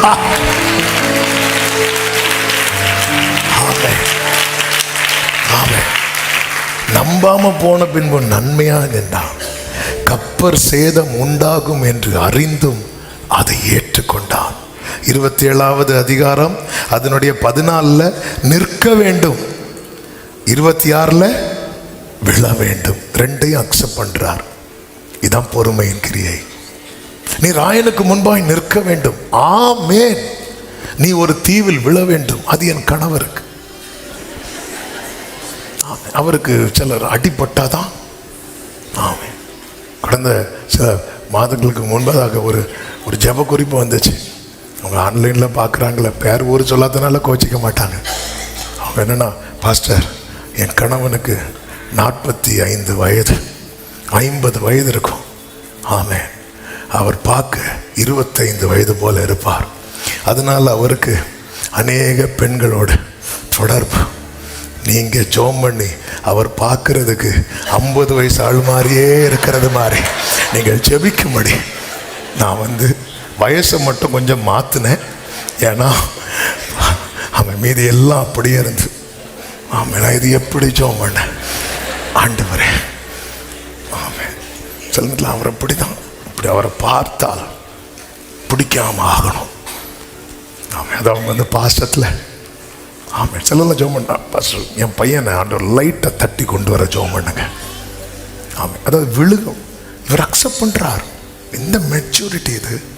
நீ நிற்கணும், எஸ், நீ விழணும், ஓகே. தேவன் அனுமதிக்கிற விழுகை கூட அநேகரை எழும்ப பண்ணுவதற்கு எதுவாக. ஆமென் சொல்லுங்க. 4வது, விரியன் பாம்பு கடித்தும் பதறவில்லை. 28வது அதிகாரம் ஜம்ப் பண்ணிட்டேன். கடல்ல பாம்பு தேடாதீங்க. ஆமென். 28வது விரியன் பாம்பு. ஏன் பதறல தெரியுமா? இப்பொழுது பவுலுக்குள் இருக்கிற விசுவாசம் எப்படிப்பட்ட விசுவாசம் தெரியுமா? புயலை கடந்த விசுவாசம். எல்லாரும் சொல்லுங்க பார்க்கலாம். புயல். இந்த புயலை நீங்க கடந்துட்டீங்கன்னு வைங்களேன், அடுத்து சந்திக்கிறத ஈஸியா ஹேண்டில் பண்ணுவீங்க. ஓ தேங்க்யூ ஜீசஸ். ஆமென். இந்த புயலை மட்டும் நீங்க கடந்துட்டீங்கன்னா, இயேசுவின் நாமத்தில் உங்களுக்கு சொல்லுகிற நற்செய்தி, அடுத்து ஒரு பிரச்சனை வரும் பாருங்க, அதுல நீங்க சோர்ந்து போக மாட்டீங்க, ஈஸியா ஹேண்டில் பண்ணுவீங்க. எழும்பி வரும் புயல்களிலே நீரே கண்மலை. ஆமென். பொங்கி வரும் அலைகள் மேலே உம் பாதத்தின் சுவடுகள். இன்னைக்கு ஒரு புயலை சந்திச்சிட்டு இருக்கிறீங்களா? ஆண்டவர்கிட்ட கிருபை, ஆண்டவரே இதை எழுதி, இந்த புயலை நான் கடந்துட்டேன்னா அடுத்த பிரச்சனையை ஈஸியா. அந்த பாம்பு கடிக்கும் போது அந்த பாம்புக்கு என்ன பெயர் இருந்துச்சு தெரியுமா? விரியன் பாம்பு. அது ஆமாம், அது கடிச்சதும் அது என்னவா சொல்லப்படுகிறது தெரியுமா? விஷப்பூச்சி. அது யாரை கடிச்சது? பவுல. விசுவாசியெல்லாம் கடிச்சா பாம்பு நிற்குமா? ஆமே, அது விரியன் பாம்பு, விஷப்பூச்சி. அடுத்து அவன் அந்த பூச்சி. ஆமே, பவுல் பூச்சின்னு சொன்னா பாம்பே சூசைட் பண்ணியிருக்கோம். இந்த அவமானம் உனக்கு தேவையா? ஆமே, அவன் உதர்னா. இது பூச்சியே, இது பூச்சி. நம்ம பூச்சியை பாம்பும்போம். ஆமே, ஹல்லேலூயா. ஆமே, பூச்சி. ஏன் எப்படி பவுலே? ஏன்னா இப்போ எனக்குள்ள இருக்கிற விசுவாசம் புயலை கடந்த விசுவாசம். இன்னைக்கு இளம் வயதுல, அதனாலதான் பைபிள்ல இருக்கு, இளம் பிராயத்தில் நுகத்தை சுமக்கிறது ஆமென். வாலிப தம்பி தங்கச்சி, இந்த வாலிப பிராயத்துல நீ இப்படி புயலுக்குள்ள சிக்கி கொண்டிருக்கிறாயா? நீ இதை கடக்கும் போது அடுத்து வருகிற பிரச்சனையை எளிதில் சந்திப்பாய், எளிதில் சந்திப்பாய், எளிதில் சந்திப்பாய். அன்பு சகோதரா சகோதரி, இந்த புயலை கடந்து கரை காண்பாய். அடுத்து வருகிற பிரச்சனைகளை நீ எளிதில் சந்திப்பாய். ஆமென். சொல்லுங்க பார்க்கலாம். ஹalleluya. நான் ஒரு வார்த்தையை சொல்லி அப்படியே இந்த பாடல், இந்த கோரஸையே பாடி நம்ம ஜெபித்து முடிக்க போறோம். ஐந்தாவதாக, ஜனங்களுடைய வார்த்தைகளால் அவன் கலங்கவில்லை. ஜனங்கள் இந்த பாம்பு கடிச்சது அவனை என்னன்னு சொன்னாங்க? இவன் கொலைபாதகன். 4வது வசனமா? ஆமா, ஆமென். இவன் யாரா இருக்கிறா? கொலைபாதகன் அப்படின்னாங்க. அதுக்கு ஐயோ என்ன இப்படி சொல்லிட்டாங்களே, பதறல. இதுதான் பொறுமையின் கிரியை. 6வது வசனத்துல என்ன சொன்னாங்க தெரியுமா? இவன் தேவன். உடனே சேர்ல ஏறி உட்கார்ல. ஆமென். அதாவது புகழ்ச்சியை விரும்புகிறவன் இகழ்ச்சியை தாங்க மாட்டான். புகழ்ச்சியில் அமைதலாக இருக்கிறவன் இகழ்ச்சியில் கலங்க மாட்டான். ஆமென். ஹல்லேலூயா. இதுதான் உண்மை, இதுதான் உண்மை. அதாவது இவன் கொலைபாதகன் சொன்னாலும் சொல்லிட்டு போட்டு அவங்க தெரியாம தானே சொல்ல. நானாக இருந்தாலும் அப்படி தான் சொல்லியிருப்பேன். இத்தனை பேர் இருக்கும்போது ஒருத்தன் கையில் மட்டும், அதாவது புயலில் எல்லாரும் பாதிக்கப்பட்டாங்க. அப்போ மாறி மாறி குற்றப்படுத்தலை. ஆனால் இப்போ ஒருத்தனை மட்டும் பாம்பு கடிச்சதும் இவன் தான் பிரைஸ் லார்ட் பிரதர் சொல்லிட்டு இவன் தான் அப்படிமா. அதில் அவன் பதறல. அடுத்து கொஞ்ச நேரத்தில் என்ன தெரியுமா பண்ணாங்க? தேவதூதன் சொன்னால் கூட பிரச்சனை இல்லை. அதாவது நம்மளை சுற்றி இருக்கிறவங்க இருக்கிறாங்கல்ல, அப்படியே தூக்கி 5வது மாடி கொண்டு போய், அப்படி சாத்தானாவது தேவாலயத்துக்கு மேலே தான் கொண்டு போனான். இவங்களை விட்டா நிலாவுக்கே உங்களை மாதிரி யாருமே கிடையாதுன்னு சொல்லி திரும்புறதுக்குள்ள பொத்துன்னு போட்டுருவாங்க. ஆமென். இது ரெண்டுமே அவன் பதறல. ஏன்னா இந்த விசுவாசம் புயலை கடந்தது. தேவன் உன்னை பாடுகளுக்கு உட்படுத்தினதற்கு இன்னைக்கு கண்ணீர் வடிக்கிறாய், நாளைக்கு நன்றி சொல்லுவாய். கர்த்தர் உங்களை ஆசீர்வதிப்பாராக. எல்லாரும் எழுந்து நிற்கலாம். ராஃப் நோட் எதிரி எல்லாரும் எழுந்து நிற்கலாம். ஹல்லேலூயா.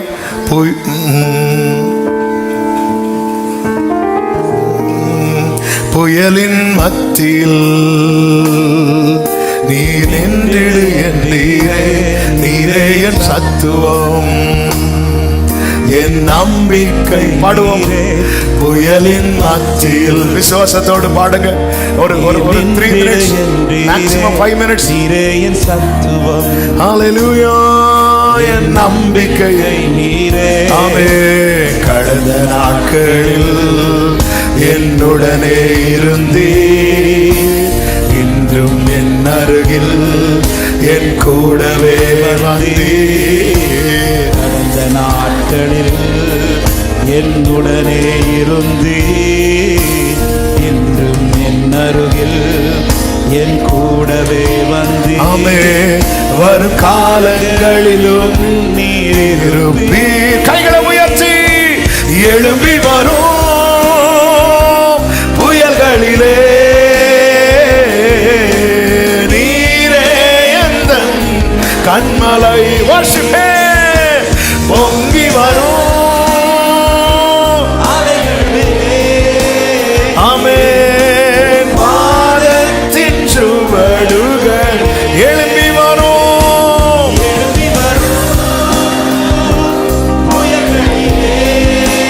Oh, you alone my rock. பொங்கி வரும், பொங்கி வரும் பாதத்தின் சுவடுகளே. ஆமென். வியாதியின் மத்தியில் நீர் எழும்பு என்றீரே, யெகோவா ராஃபா, என் சுகநீரா நீரே. வியாதியின் மத்தியில் நீர் எழும்பு என்றீரே, யெகோவா ராஃபா, என் சுகநீரா நீரே. கடந்த நாட்களில் என்னுடனே இருந்தீர், இன்றும் என் அருகில் என் கூடவே வந்தீர். கடந்த நாட்களில் என்னுடனே இருந்தீர், நடுவில் என் கூடவே வரும் காலங்களிலும் நீரேறுவி எழும்பி வரும்.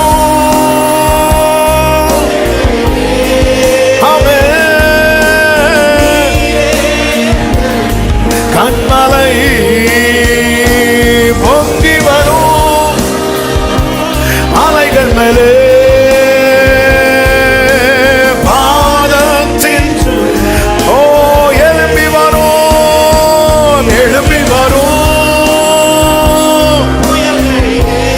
நீரே என் கண்மலை. அல்லேலூயா. பொங்கி வரும்.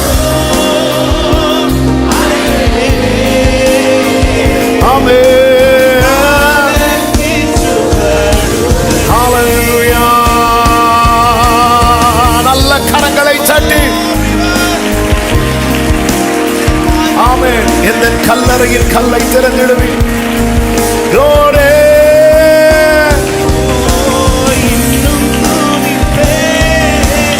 இன்னும் போற்றுவே.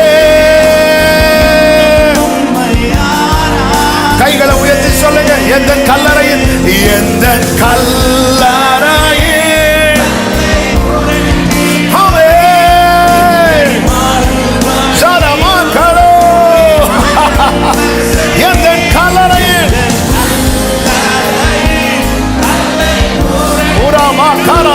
விடுதலை விடுதலை விடுதலை. சிறையிருப்பிலிருந்து விடுதலை, கட்டுகளிலிருந்து விடுதலை. எந்த கல்லறையில்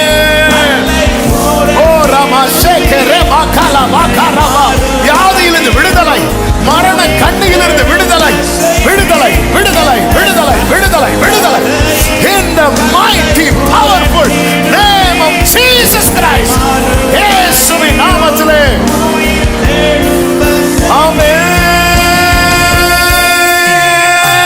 பாடுவோம். இன்னும் துதிப்பேன்,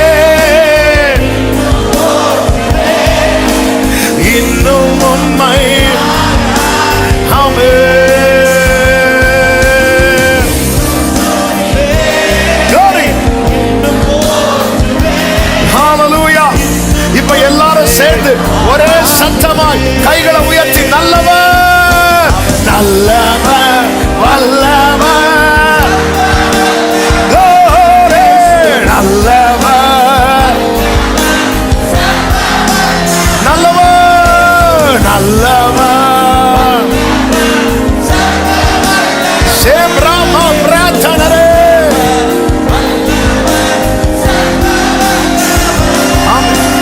சபை மட்டும் பாடுங்கள். இன்னும் துதிப்பேன், இன்னும்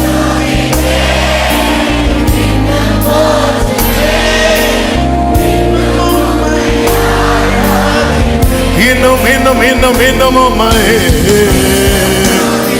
எஸ், இது சோதனை அல்ல, இது பரீட்சை, இது பரீட்சை. இந்த பாடு உனக்கு நன்மை. முழு பலத்தோடு முழு பலத்தோடு முழு பலத்தோடு கரங்களை தட்டி